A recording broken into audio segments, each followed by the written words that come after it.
Hi, my name is Sunil Prem Vyas, and you are watching Cine Talkers.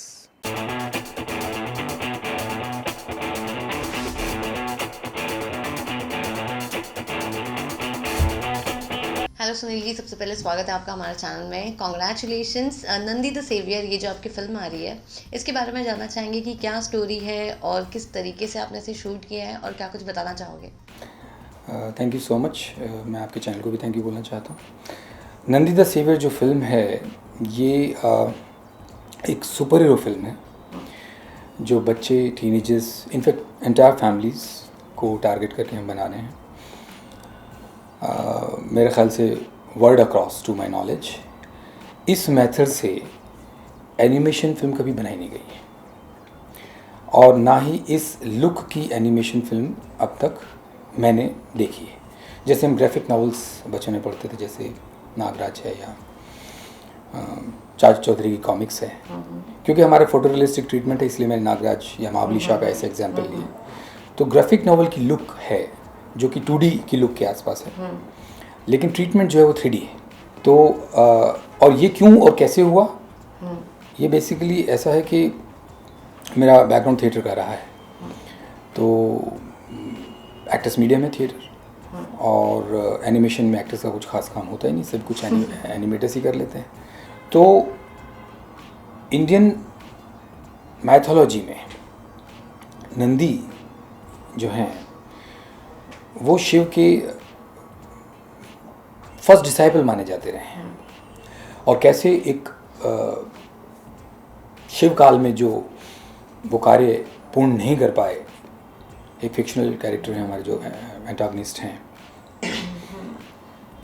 भाईराज नाम से जो हमारे antagonist हैं, तो वो शिव काल में जब शिव गहरी तपस्या में थे, वो चाहते थे कि पूरा कब्जा कर लें उस लोक पर, लेकिन नंदी से फाइट हुई, वगैरह भविष्यवाणी थी जो बृहस्पति जो देवों के राजगुरु हैं उनकी, कि ये नंदी युद्ध जीत नहीं पाएंगे, तो जो कार्य शिव काल में नंदी नहीं कर पाए उनको कलयुग में जाके एक समय आने पर करना पड़ेगा। इस तरह का हमने वो क्रिएट किया है, और फिर इसके तहत वो एक शिशु रूप में यहाँ पर आते हैं, but he doesn't have the memory. मैं पूरी स्टोरी रिवील नहीं करूँगा, मगर he doesn't have the memory that he himself is Nandi, but he is human being here. और कैसे धीरे धीरे, क्योंकि वो शक्ति, वो उनकी जो वो उनको खोज रही है एक तरह से, और धीरे धीरे कैसे वो उसको गेन करते हैं, और इसके तहत कितनी सारी ऐसी कहानी में चीज़ें हो जाती हैं जिसके तहत एक नया सुपर हीरो हम विश्व को दे पाएंगे, नंदी द सेवियर नाम से। तो अक्सर देखा गया है कि जो सुपर हीरो फिल्म्स हैं उनमें एक तो कॉन्स्पिरेसी, षड्यंत्र बहुत कम होता है। वहाँ डायरेक्टली हीरो आता है, विलन आता है, फाइट होती है, एक दूसरे से ललकार होती है, बिल्डिंगें गिरती हैं, कारें उड़ती हैं, स्पेस को बचाते हैं, और अमेरिका में आते हैं सुपर हीरोज़ और वो अक्सर वहाँ पर बचाते हैं सभी को। तो और दूसरा ये होता है कि इमोशनल क्वेश्चन बहुत कम होता है, यानी आप पॉपकॉर्न खाते वक्त और कोल्ड ड्रिंक पीते वक्त बड़े इत्मीनान से एक्शन का मज़ा ले सकते हैं, मगर इमोशनल क्वेश्चन थोड़ा कम होता है सुपर हीरो फिल्म्स के अंदर। तो इन दोनों चीज़ों का ख्याल मैंने रखा वाइल राइटिंग द स्क्रिप्ट, और मुझे ऐसा लगता है कि इस फिल्म में वो षड्यंत्र की अच्छी खासी भूमिका है, कैसे षड्यंत्र रचे जाते हैं, और अच्छी खासी भूमिका है इसके अंदर के इमोशनल क्वेश्चन बहुत हाई हो, ताकि यहाँ पर थोड़ा फील हो। देखिए, भारत में कहीं भी अगर ज़मीन खोदें तो शिव टेम्पल निकलते हैं, वहाँ राम विष्णु ब्रह्मा टेम्पल नहीं निकलते हैं। तो शिव हमारे डीएनए में है, और शिव के फर्स्ट डिसाइपल नंदी, उनको इस फॉर्म में कभी मुझे लगता है किसी ने डिज़ाइन नहीं किया है, और ना ही इस फॉर्म में कभी इस तरह से आज के कंटेम्प्रेरी युग में लाकर प्रेजेंट किया गया है। तो ये बहुत नयापन है, और इस तरह की हम फिल्म पे काम कर रहे हैं। तो टेक्नोलॉजी वाइज मैं नहीं कहूँगा कि हमने कुछ नई टेक्नोलॉजी ईजाद की है, वही टेक्नोलॉजी है जो अवेलेबल है फिल्म्स के लिए, चाहे एनिमेशन हो, लाइव एक्शन हो, उसी के ऐसे परमुटेशन कॉम्बिनेशन से वर्ल्ड अक्रॉस कोई फिल्म इस तरीके से बनी नहीं है। तो ये एक टेक्निकल इनोवेशन कह लीजिए, और दूसरा क्रिएटिवली इस तरह के सुपर हीरो कभी हमने देखा। करेक्ट। एंड जिस तरीके से हम पहले से देखते हैं कि आपने ऑलरेडी जो है थिएटर से स्टार्ट किया था, आप फिल्में की हैं, कितने सारे मतलब एक्टिंग की, राइटिंग की, डायरेक्शन कर रहे हो, तो ये काफ़ी तीनों एक दूसरे से अलग अलग है। लेकिन आपसे मैं पर्सनली पूछना चाहती हूँ कि आप कौन सा जॉनर खुद एंजॉय करते हो? अगर आपको इन तीनों में से एक चूज़ करना हो तो कौन सा चीज़ चूज़ करोगे for the rest of your life? देखिए, वैसे तो थोड़ा ट्रिकी क्वेश्चन है ये क्योंकि आप पिताजी से पूछिए कि 3 बच्चे हैं, किसको जलेबी खिलाएंगे और किसको नहीं खिलाएंगे, ऐसा डिफिकल्ट है। बट यस, मैं एसेंशियली थिएटर के मीडियम से रहा हूँ। Theatre is purely actors medium, तो वो मेरा मुझे लगता है स्ट्रॉन्ग पॉइंट भी है। मेरी डेब्यू फिल्म है the art is with in, उसमें मैंने 17 कैरेक्टर्स पोर्ट्रे किए हैं, जिसके कान फिल्म फेस्टिवल भी हुआ, जिसकी थोड़ी ईश्वर की दया से तारीफ़ें भी हुई, अच्छे कॉम्प्लीमेंट्स मैंने उसमें लिए। लेकिन वो मैंने लिखी भी थी और सब्जेक्ट भी धरती पे कभी नहीं बनाया। वो मेरी डायरेक्टोरियल डेब्यू थी, जबकि मैं किसी इंस्टीट्यूट से नहीं हूँ, किसी भी फिल्म मेकर में मैंने कभी असिस्ट नहीं किया, सिर्फ नाटक किए हैं। दोस्तों ने तो कहा था कि भाई ऐसे नहीं होता है, डायरेक्टर ऐसे नहीं हो जाते हैं, फिल्मों में टेक्निकल एस्पेक्ट्स होते हैं। तो मेरा ऐसा विचार था कि जो कुछ पैसा कमाया है थोड़ा बहुत थिएटर टीवी वगैरह से, वो सब चला जाएगा ये फिल्म बनाऊंगा तो, और ख़ुद ही अकेला बैठ के इस फिल्म को देखूंगा। तो भी फिल्म बनानी है? आंसर था हाँ। फिल्म बन गई, फिल्म आशीर्वाद है ईश्वर का। फिल्म डिसेंट बन गई, फिल्म बिक भी गई, फिर अगली फिल्म बन गई, फिर अगली फिल्म, फिर कुछ प्रोड्यूसर्स को हम पे यकीन आने लगा, और फिर अभी को प्रोडक्शन भी शुरू हो गई। तो इस ढंग से मुझे ऐसा लगता है कि तीनों, देखिए आप राइटिंग, एक्टिंग, डायरेक्शन इनकी बात करें, फाइनली एक फिल्म का पार्ट है। फिल्म एक प्रोडक्ट है, वो 10 प्रोडक्ट्स नहीं है कि मैं बिज़नेस भी कर रहा हूँ कोई, या कुछ मैन्युफैक्चरिंग में हूँ, या ये, और मैं अकेला ऐसा नहीं हूँ। आप हिस्ट्री उठाएं तो भारत में दादा साहब फाल्के ने शुरुआत की थी, वो तो सब कुछ ही उन्होंने किया था, अकेले ही किया था। चार्ली चैपलिन, वो तो मेरे फेवरेट है। चार्ली चैपलिन साहब क्या नहीं थे, मतलब actor, writer, director, producer, art director, musician, he was great talent. तो मतलब आप देखें कितने कंटेम्प्रेरी फिल्म मेकर्स हैं जो हाईली इंस्पायर्ड रहे होंगे, क्योंकि उस वक्त तो कुछ आयाम ही सेट नहीं हुए थे जब चार्ली चैपलिन ने द किड बनाई 1911 में, 1948 में greatest dictator, city lights, modern, and so many more films. तो वो अकेले सब कुछ कैसे कर पा रहे थे, जबकि उस वक्त तो सिनेमाज नहीं थे उस तरह से, हाथ से चला के दिखाया जाता था बहुत जगह तो, और ऑडियो इस तरह से नहीं था। फिर भारत में बहुत सारे एग्जाम्पल हैं, मनोज कुमार साहब हैं, राज कपूर साहब हैं, वी शांताराम रहे हैं। आपका इंस्पिरेशन कौन है? सभी, ये जो नाम ले रहा हूँ मैं, सभी हैं। राज कपूर साहब भी हैं। अभी देखिए, अब बहुत सारे बड़े नाम हैं जिनके वर्ल्ड अक्रॉस भी बहुत सारे नाम हैं जिन्होंने एक्टिंग, राइटिंग, डायरेक्शन की है। सिल्वेस्टर स्टेलन है, टॉम क्रूज अपनी फिल्में खुद प्रोड्यूस कर लेते हैं। दिलीप कुमार साहब ने अपनी फिल्म लिखी थी गंगा जमुना, खुद लिखी थी। तो बहुत सारे, और आजकल तो सबको पता है कि डायरेक्टर्स म्यूज़िक भी बना लेते हैं, बहुत सारे काम कर लेते हैं। तो आज देखिए, एक टाइम था, इसको इस तरह से लें, अगर एक टाइम था जब मुगल आज़म बन रही थी और कियासी साहब को और 200 करोड़ रुपए दे दिए होते कि इससे अच्छी बना के दिखाओ, क्या उससे अच्छी बना पाते? शायद नहीं, क्योंकि उस वक्त तक का बेस्ट उन्होंने किया, उसके आगे टेक्नोलॉजी अलाउ नहीं कर रही थी। आज technology is advancing at such fast pace कि वो, मुझे लगता है कि हर इंसान full fledged versatile film maker हो जाएगा अगले 5-10 साल में। ऑलरेडी हो रहा है। आप खुद ही बनाते हैं, एडिट भी कर लेते हैं, उसमें एक्टिंग भी कर लेते हैं, यूट्यूब पे चैनल पे डिस्ट्रीब्यूट भी कर लेते हैं, रिलीज़ भी कर देते हैं, आपकी फ़ैन फॉलोइंग भी हो जाती है, ऑर्डर्स भी बन जाते हैं। तो और उसमें यस, जब आपकी क्वांटिटी बढ़ती है तो क्वालिटी थोड़ी कम होती है, इसमें कोई दो राय नहीं। तो ये हो रहा है, बट भाई हमने तो 20 साल बिताए हैं नाटक में, तो और क्वांटिटी तो हमने ऐसे की ही नहीं, 4-5 फिल्में बनाई हैं अब तक, तो ओवर पीरियड ऑफ 10-12 साल, तो हम तो ऐसा क्वालिटी कॉन्शियस लोग हैं।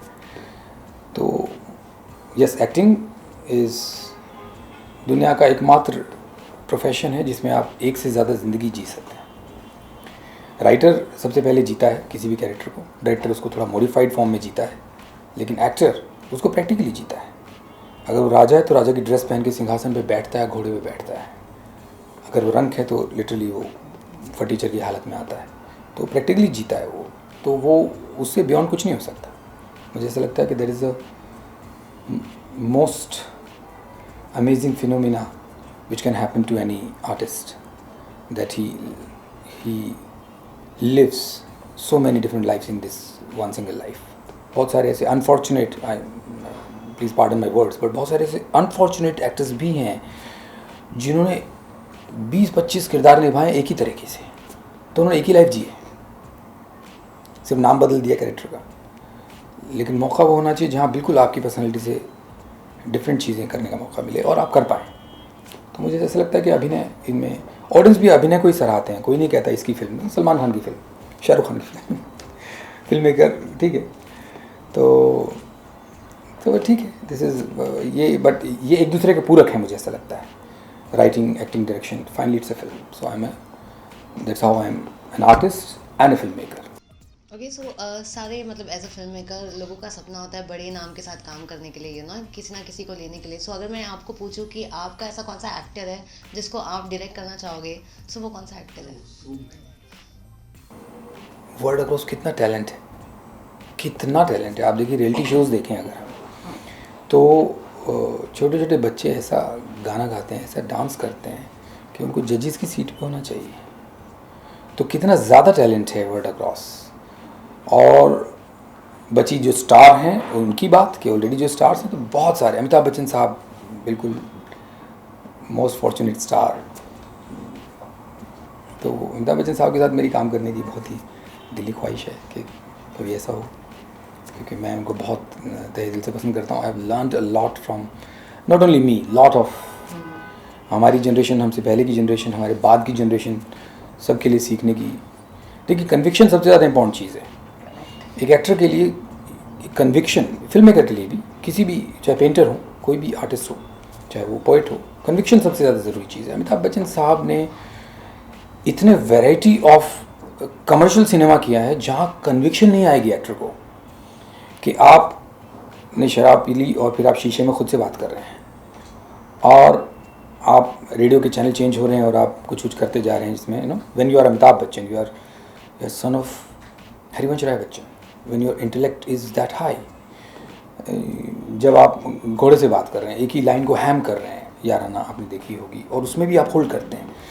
बहुत सारी ऐसी फिल्में, तूफान, जादूगर, जो जहाँ पर चाहे कॉस्ट्यूम हो, चाहे डायलॉग्स हों, जो बहुत फिल्मी अंदाज में पेश किए गए हैं, उसको भी कन्विक्शन से करना, ये बहुत डिफ़िकल्ट काम होता है। अमिताभ बच्चन साहब इसमें एक्स्ट्राऑर्डिनरी हैं, और इतने बड़े स्टार और इतने बड़े आर्टिस्ट, ये कॉम्बिनेशन बहुत रेयर है। तो मुझे ऐसा लगता है कि बच्चन साहब इज़ वन ऑफ, बाकी इस तरह तो लिस्ट बहुत लंबी है, वो तो एक नाम लेना बहुत डिफ़िकल्ट काम, because so much of talent है। ओके, आपकी last release take it easy वो आई थी 2015 में, उसके बाद लंबा गैप हो गया, what is the reason behind that? लंबा गैप इसलिए नहीं है क्योंकि इस वक्त भी टेक इट इजी सिनेमा में री रिलीज़ की गई है। फिर भी 2015 के बाद से मैंने एक फ़िल्म लिखी, मिस्टर संपत कब मरोगे। फिर मैं अपनी रुद्र शिवा, एक फ़िल्म है भगवान शिव पर आधारित, live action adventure fantasy genre feature film है, जो डुअल लैंग्वेज है, इंग्लिश एंड हिंदी। उसकी रिसर्च में मैंने बहुत समय बिताया है, मतलब 1.5 साल तो मैंने चारों वेद, 18 पुराण, उपनिषद, शास्त्र सब पढ़े। फिर मैंने भारत भ्रमण किया इंटेंसिवली, अघोरिस के साथ रहा, नागस के साथ रहा, शमशान में भी रात बिताई। तो वो एक कमाल का मेस्मराइजिंग एक्सपीरियंस था मेरा रिसर्च का। और उसके बाद फिर मैंने 8 महीने और उस स्क्रिप्ट को दिए फर्स्ट ड्राफ्ट तक पहुंचने में। मैं पैराग्लाइडिंग करता हूं, मैंने तकरीबन 6 महीने फिर उससे भी बिताए। फिर रुद्र शिवा की टेक्निकल एस्पेक्ट समझने के लिए, मान लीजिए आप क्रिकेट पे फिल्म बना रहे हैं तो क्रिकेट पूरा आना चाहिए, तो अगर भगवान शिव पे फिल्म बना रहे हैं तो कितना वास्ट सब्जेक्ट है, और कंप्यूटर ग्राफिक्स की कितनी ज़्यादा आवश्यकता है, क्योंकि कहीं भी प्रैक्टिकली वो शिवकाल की वो दुनिया कहीं नहीं जहाँ कैमरा लेके जाए, यानी कि हम कैलाश पर कैमरा लेके नहीं जा सकते। वो रिक्रिएट करना तो CGI VFX मैंने खुद सीखा। तो इन सब चीज़ों में इन बिटवीन मैंने 2-3 फिल्में और साइन की, 3 फिल्में साइन की इनफैक्ट, जो मटेरियलाइज होने में थोड़ा समय लगा, और इसी दौरान मैंने सब भी किया। तो ये वजह थी अंतराल की। एट द सेम टाइम मैं कुछ और बड़ा करने के इरादे में था। बड़ा मतलब देखिए, हर छोटी चीज़ कब बड़ी हो जाती पता नहीं लगता, लेकिन जो भी मैंने अब तक किया है, कुछ 17-18 नाटक मैंने किए हैं, और 7-8 सीरियल्स, उसके बाद अभी 4-5 फिल्में हो गई हैं। तो हर प्रोजेक्ट ने, बेशक वो महाविख्यात नहीं हुई चीज़ें, लेकिन हर प्रोजेक्ट ने अपना पैसा रिकवर किया है। तो मुझे लगा कि अगर ईश्वर ऐसा आशीर्वाद कर रहा है, जो कि ये रेयर फिनोमिना है, कुछ ना कुछ तो ऐसा एक शो तो नुकसान में हो ही जाता है, लेकिन ये रेयर फिनोमिना है। जब मुझे लगा कि अगर ईश्वर ऐसा आशीर्वाद दे रहा है तो क्यों मैं छोटा सोच रहा हूँ, तो क्यों नहीं मैं गैप लेके आराम से बड़ी चीज़ सोचूं। इसलिए मैंने रुद्र शिवा की डिज़ाइनिंग की, इस जैसे समय लगा। तो अब हम, मुझे ऐसा लगता है कि अब हम उस स्टेज पर हैं जहाँ अंकुर की तरह से हम अभी धरती का सीना चीर के उभरते हुए बाहर आने के प्रयास में और कर पा रहे हैं। Where do you see yourself in coming 5 years? मैं बहुत ज़्यादा ऐसा देखिए, भविष्य तो किसी ने नहीं देखा, लेकिन एम्बिशन सबके होते हैं और सभी लोग फ्यूचर को प्लान करते हैं। बचपन खेल है, जवानी मेल है और बुढ़ापा छूटती रेल है। तो यूँ समझिए कि बचपन में अगर जी गए खेल की तरह कि आज को प्रेजेंट में जी लिया, कल यानी बीता हुआ और कल यानी आने वाला, कल और कल को भूल कर आज में जीना सीख ले। तो अगर ऐसा हम कर पाएँ, जो कि मुझे लगता है किशोर कुमार साहब कमाल थे उसमें, तो बहुत बढ़िया होगा। फिर भी हम प्लानिंग करते हैं, तो 5 years डाउन द लाइन मुझे ऐसा लगता है कि हमारी रुद्र शिवा फिल्म का पार्ट 2 भी बनकर तैयार होगा। और हमारी ऐसी कामना है कि ईश्वर करे हमारे जो बैनर हैं, दर्पण theatre and cine arts, Rudra दर्पण आर्ट्स, नंदी द सेवियर, ये विश्व विख्यात हों, सभी को पता हो इस तरह के सुपर हीरो है, उनकी लाइव एक्शन फिल्म बने। अभी तो हम एनिमेशन फिल्म बना रहे हैं, लेकिन इसमें वो पूरा पोटेंशियल है इसकी स्क्रिप्ट में कि इसकी लाइव एक्शन फिल्म बन सके और एक सुपर हीरो लीग में हम अपने भारत से नंदी द सेवियर को 5 साल बाद लेके जाएं। तो I see myself as a film maker only, as an artist only after 5 years. Now when you look back, how does you feel like about your journey? पता भी नहीं लगा कब ये साल बीत गए। अभी तो मैं कॉलेज में था, तो पता भी नहीं लगा कब क्या हुआ। तो बट ये है कि आई हैव एन्जॉयड, मैंने बहुत आनंद लिया है। तो बिकॉज मैंने सिर्फ वही किया जो मैं करना चाहता था। ये भी एक रीज़न रहा, जैसे आपने सवाल किया 2015 से अब तक ऑफ़र तो बहुत सारे हुए हैं। ऑफ़र तो मतलब यूल बी सरप्राइज, मैंने 18 वेब सीरीज़ छोड़ी हैं एज ए डायरेक्टर, क्योंकि उनमें एडल्ट कंटेंट था कहीं ना कहीं, मैं वो नहीं कर पाता हूँ, ये मेरी लिमिटेशन है। तो चूज़ी होने में कोई मुझे लगता है बुराई नहीं है, और किसी को क्या एतराज़ होगा, ये मेरी चॉइस है, मेरे बैंक में पैसे कमाएंगे। तो चूज़ी मैं डेफिनेटली हूँ कि सब्जेक्ट कैसा हो, और हर बार कुछ डिफरेंट करने का प्रयास हमेशा रहता है। मैंने जो भी फिल्में बनाई हैं वो मुझे best compliments as a film maker या इवन एज एक्टर यही मिले हैं कि पिछली फिल्म और ये फिल्म लगता ही नहीं एक फिल्म मेकर की है। इसमें मैं बहुत इंस्पायर्ड हूँ शेखर कपूर साहब से। आप देखिए उनकी फिल्म बैंडिट क्वीन, और फिल्म देखिए आप मिस्टर इंडिया, फिर देखिए एलिजाबेथ, कहाँ वो मासूम, बिल्कुल डिफरेंट जॉनर की, लगता ही नहीं एक फिल्म मेकर की फिल्म है। तो ये ऐसा कॉम्प्लीमेंट मैंने भी अभी तक लिए हैं, तो मैं बड़ा ही इसमें खुद को खुश नसीब मानता हूँ। तो ये ऑलराइट, लास्टली जाने से पहले फैंस के लिए क्या कुछ मैसेज देना चाहोगे, और ऑडियंस के लिए क्या कुछ कहना है, कब रिलीज़ होगी, कब वो जाके देख सकते हैं, कोई कुछ अगर अभी तक आपने सोचा हो? 2022 डेट अभी हमने निर्धारित नहीं की है, वो कुछ कोविड भी चल रहा है, ईश्वर निर्धारित करे तो अच्छा है। बाकी 2022 में हम इस फिल्म को देख रहे हैं कि सिनेमा में आए, फिर OTT प्लेटफॉर्म और सेटेलाइट पर आए। और क्योंकि हमारी इंटेंशन बहुत क्लियर है, हमारी इंटेंशन बहुत साफ़ हैं, एक सुपर हीरो जो भारत से ड्यू है इंटरनेशनल लेवल तक दिखना, वो एक तैयार हो। फिर इसमें क्योंकि इंडियन हिंदू माइथोलॉजी से डिराइव्ड है, बेस बेशक कंटेम्प्रेरी वर्ल्ड में सेट है, लेकिन बेस वहीं से है। तो मुझे ऐसा लगता है कि आजकल के जो बच्चे हैं वो बहुत ज़्यादा मोबाइल में हैं और टेक्नो चीज़ों के अंदर हैं, तो वो भी हमारी कल्चर से थोड़ा वाकिफ़ हों और उस तरफ इंस्पायर हों। हमने तरीका भी वही चुना है कि वो उनको इस ढंग से टारगेट करें कि वो उस तरफ इंस्पायर हों। और मैं ये नहीं कहूँगा कि बहुत मंदिर जाना शुरू करें और ऐसा बहुत रिलीजियस एक्टिविटी में पड़ें, बट यस अपनी धरोहर से, अपनी कल्चर से वाकिफ़ होना। और तो मुझे ऐसा लगता है कि ये जो हम हज़ारों सालों से कहानियाँ सुनते रहे हैं, पुराण कहानियों का फॉर्म है, वेद साइंस है, और कहानियों के ज़रिए उसी साइंस को कहने का प्रयास पुराण है। और पीरियड ऑफ टाइम हम साइंस को भूल गए और हमें सिर्फ कहानियाँ याद रह गई। लेकिन फैक्ट यही है दादी यही कहानी सुनाती थी कि ये राजा था, ये रानी थी, मॉरल द स्टोरी है। तो हम भी इस कहानी के ज़रिए मॉरल द स्टोरी बताना चाह रहे हैं, वो बच्चों तक पहुँचे, टीनेजर्स तक पहुँचे, फैमिलीज तक पहुँचे, और उस तरफ, अपनी धरोहर की तरफ, अपनी उन रूट्स की तरफ वापस से प्रभावित हों, ऐसी हमारी कामना है। क्योंकि किसी अच्छे फल की कामना है तो पानी जो है पत्तों में नहीं, जड़ों में देना होता है। तो इस फिल्म का ऐसा ही कुछ प्रयास है हमारा, जो कि अंडर करंट में चलेगा। क्योंकि बाहरी तौर पर तो लोग वही पसंद करते हैं जो रेगुलर सेट नॉर्म है। सुपर हीरो है तो फिर पावर्स होनी चाहिए, फिक्शन फैंटेसी होनी चाहिए, एंटागनिस्ट होना चाहिए, बिल्डिंगें गिरनी चाहिए, कारें उड़नी चाहिए, स्पेस में फ़ाइट होनी चाहिए। तो इस तरह की चीज़ें फिल्में हैं जो मुझे ऐसा लगता है कि काफ़ी ऑडियंस को पसंद आई। और हम ऑडियंस से ये रिक्वेस्ट करेंगे कि अधिक से अधिक संख्या में आकर हमारी फिल्म को देखें। जैसे कि हर फिल्म मेकर, हर एक्टर अपनी फिल्म के बारे में यही कहता है, हम भी ये कह रहे हैं।